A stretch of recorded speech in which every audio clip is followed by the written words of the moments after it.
Você sabe o que é moeda fiduciária ou moeda fiat? Você sabe o que é uma criptomoeda, uma altcoin, uma shitcoin, um token? Eu sou o Fábio, você está no Mundo Descentralizado e hoje a gente vai falar sobre esses assuntos. Bora pro vídeo!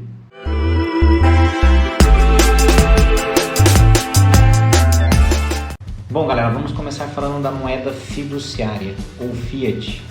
A moeda fiduciária, o fiat é a nossa moeda hoje que a gente utiliza para fazer as compras do dia a dia. Falando do Brasil, o real, o dólar, o euro, a libra. Então são as moedas controladas pelo governo. Elas têm a característica de ser centralizada, então quem determina a política econômica são os bancos centrais de cada país, e a gente está à mercê dessa política econômica. Então a geração de inflação, a maneira que a gente vai trabalhar, hoje a gente não tem essa liberdade do dinheiro. Então existe um controle muito forte da política monetária e dessa movimentação bancária e financeira que ocorre hoje em dia. Hoje em dia a gente tem os governos gerando inflações, por exemplo, com a impressão descontrolada de dinheiro. Ah, Fábio, mas eu ouvi dizer que imprimir dinheiro não gera inflação. Olha, gente, quando eu ouço um negócio desse, me deixa doido. No, God! No, God, please, no! No! Para falar de inflação, a inflação é muito mais complexa que isso. Mas vamos pegar só esse pedaço da impressão de dinheiro. O conceito é básico, quanto mais você tem de algo, menos ele vale.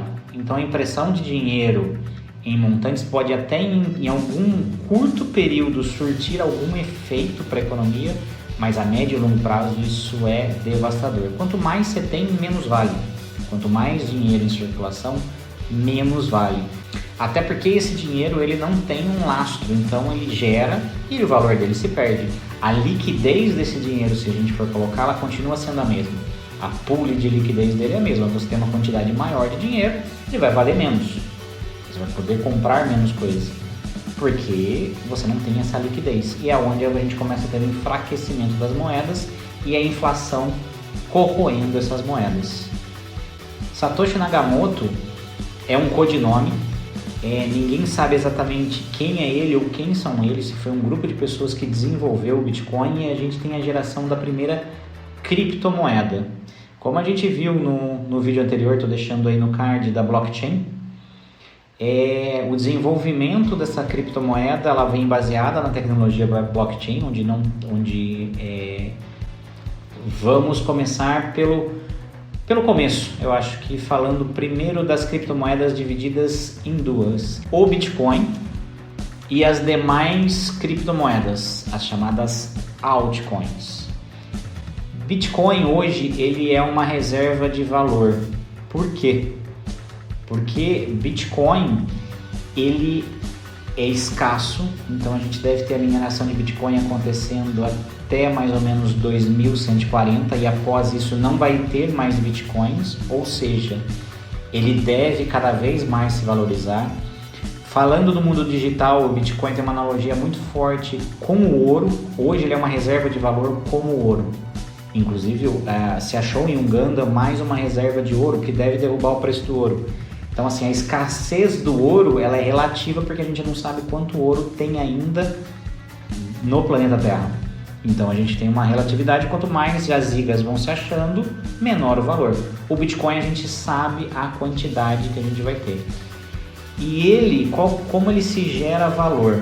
Porque uma moeda ela precisa ter um valor, ela precisa ter uma contrapartida, ela precisa ter uma liquidez.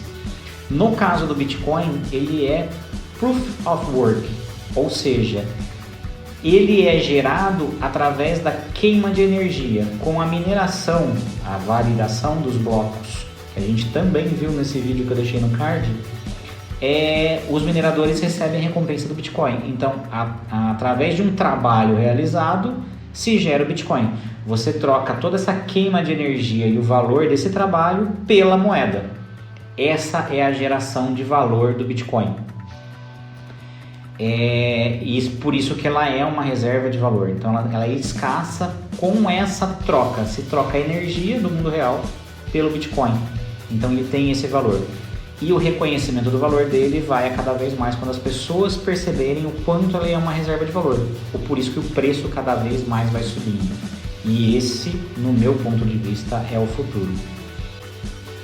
Além de ser uma reserva de valor, o Bitcoin ainda é totalmente descentralizado. E essa é uma característica muito forte do Bitcoin.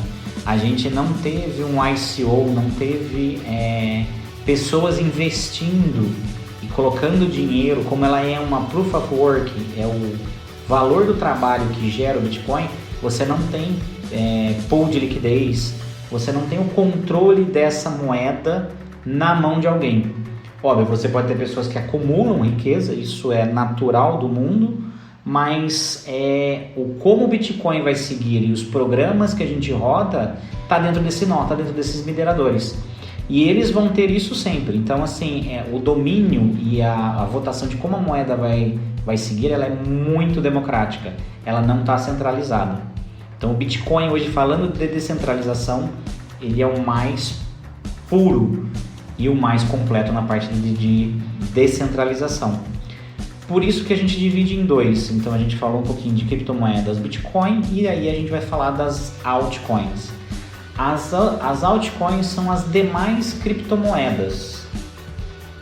Se a gente estaria falando da Ethereum, da Polkadot, Avalanche, da Matic e da Polygon, essas são outras criptomoedas. Elas também rodam em blockchain, então a principal característica da criptomoeda é rodar em blockchain. Então ela é a moeda da blockchain. Então vamos imaginar a blockchain como o país, para fazer uma analogia com o dinheiro fiat. Então cada blockchain tem a sua moeda, então ela tem o seu valor dentro do seu país ou do seu ecossistema. Então ela é a moeda corrente desse ecossistema. Quando a gente fala da BNB, da Binance, na Binance Smart Chain, então ela é a moeda que impulsiona aquela blockchain. Então ela é o valor daquele ecossistema, daquele país. E aí, quando a gente fala das altcoins, por que separar do Bitcoin? Porque ela é descentralizada? Não. Ela não é descentralizada porque a gente tem as pools de liquidez. A maneira dela ter o valor inicial foi através de uma outra parte. A maneira dela ter o valor inicial foi feita de uma outra maneira, através do Proof of Stake. Ou seja, a contrapartida de algo de valor para gerar valor para essa moeda. Por exemplo, quando você inicia, você faz uma pool de liquidez. Alguns investidores vão e travam parte de, seja Bitcoin, seja Tether, seja qualquer outra moeda, para dar uma liquidez àquela pool inicial. E daí a gente tem muito essa questão da não descentralização, porque você tem uma gama de investidores iniciais que proveram essa liquidez inicial. E aí eles têm um certo controle sobre o protocolo. É mais descentralizado do que uma moeda fiat, mas não é tão descentralizado quanto o Bitcoin. A gente tem ainda um grupo de pessoas ou empresas que podem determinar o futuro desse protocolo. E aí a gente pode ter alguns problemas, visto o que aconteceu, por exemplo, com o desastre da Terra-Luna, onde ela, baseado nas informações, por mais que a comunidade vote, a decisão final era dos investidores, e esses investidores têm aí uma saída no final, onde eles conseguiram ainda recuperar o dinheiro, e quem não era investidor acabou se lascando no protocolo e perdendo muito dinheiro. Então essa descentralização ela é relativa nas outras criptomoedas. Então, recapitulando até aqui, então a gente tem criptomoedas Bitcoin e altcoins. O que é uma criptomoeda? Ela é a moeda da blockchain, ela é a moeda corrente daquela blockchain. Traduzindo aí para o nosso mundo, ela é a moeda corrente do país, daquele ecossistema. Isso é uma criptomoeda. Passando agora para tokens. Qual que é a diferença de token para criptomoeda? Como a gente recapitulou, criptomoeda ela está relacionada à blockchain, é a moeda corrente. O token ele está relacionado a um projeto, ele roda dentro daquela blockchain, mas ele não é a moeda corrente da blockchain. Por exemplo, vamos trazer para o mundo real. Quando você vai em uma festa junina, por exemplo, você chega na bilheteria, você troca o seu dinheiro reais por ficha para gastar nessa festa junina. Essas fichas, a gente faz a mesma analogia com tokens. Elas são tokens, ela tem um valor correspondente que você pode usar naquela festa junina. Mas você pode vender isso para fora também. Você pode sair, sobrou dinheiro, a festa não troca isso daí, mas você tem um amigo seu que vai na festa no dia seguinte. Você fala, tenho ficha aqui, quer comprar de mim e tal? Você vai e pega. E a pessoa compra e ela vai usar lá. Mas passou esse período de festa e acabou, esse token não tem mais serventia, então ele começa a perder valor. Então hoje a gente tem tokens de projetos, tokens de jogos play to earn, ou por isso muito da desvalorização, porque eles têm um valor de um propósito específico. Os tokens de jogos para jogos. Então enquanto esse jogo existir, ele tem um valor relativo. A partir do momento que esse jogo não existiu, a partir do momento que as pessoas não querem mais jogar esse jogo, ele não tem mais valor. Você não consegue usar ele para outras utilidades, diferente da criptomoeda daquela blockchain. Porque todas as transações daquela criptomoeda, todas as transações que acontecem naquela blockchain, normalmente você tem uma taxa de gás naquela moeda. Então ela é uma moeda corrente para fazer o ecossistema funcionar. Essa é a grande diferença do token. O token é muito específico.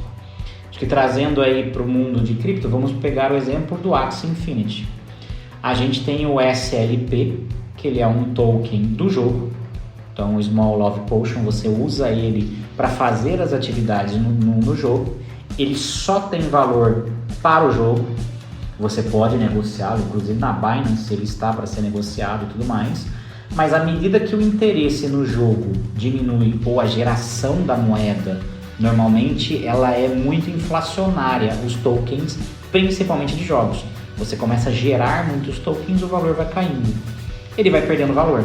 Então, o grande valor do token é quando ele ainda tem essa utilidade. E você tem uma outra categoria de token, falando ainda do Axie, que é o Infinity, do jogo, né? O Axie Infinity, que é o Axie. O Axie é um token também que tem valor só para o jogo, mas ele é um token de governança. E aí a gente pode fazer uma analogia mais ou menos como uma ação de uma empresa. Então esses tokens de governança, eles são muito parecidos com ações de empresa. Quanto mais você tem, mais poder de voto você tem naquele projeto. Então a serventia do token são essas duas. Ou ele ser de governança, para que você possa participar das decisões dos projetos, ou ele ser para uso e queima dentro dos jogos, ou dentro do projeto. Projetos que se sustentam e geram tokens valorosos são projetos que se diversificam e geram valor. Um token que hoje tem bastante valor são os tokens das próprias corretoras, que não tem uma blockchain, mas você pegar um GT da Gate.io, o token da KuCoin, um Cake da PancakeSwap, são tokens usados para esses serviços, mas são serviços reconhecidos. Mas não é um token de blockchain. Você gasta ele nessa sequência que você faz. Tá, e aí o que a gente tem de shitcoins? O que seria shitcoins? Shitcoins nesse mundo todo, e aí envolve tanto token quanto criptomoedas, são, como se diz a própria tradução da palavra, são porcarias. São projetos muito fracos, são moedas geradas que ela não vai ter um valor a longo prazo. Então você vai investir e ela vai sumir. Ela vai, como não vai valer nada, você vai morrer com essas moedas e não vai fazer mais nada com ela. Vai ter lá de coleção dentro da sua carteira. Bom, galera, agora recapitulando tudo aí pra gente fechar. Então, dinheiro fiat ou fiduciário é o nosso dinheiro do mundo real. Criptomoedas dividimos em duas categorias, Bitcoin e altcoins, e elas são caracterizadas por serem a moeda de uma blockchain, então ela é a moeda corrente daquela blockchain, isso é uma criptomoeda. E temos depois os tokens, que também a gente caracteriza em dois: o de governança, que é muito parecido com ações, e o token corrente para você utilizar dentro daquele projeto, seja um jogo ou qualquer outro tipo de projeto. E as shitcoins são projetos muito fracos que eles vão derreter e você vai perder o seu dinheiro. Muito cuidado com as shitcoins. Galera, eu espero que vocês tenham gostado. Se você gostou do vídeo, curte, compartilha, se inscreve no canal, ajuda demais o canal e eu posso cada vez mais trazer conteúdos para vocês. Por hoje era só. Um grande abraço, fiquem com Deus. Tchau!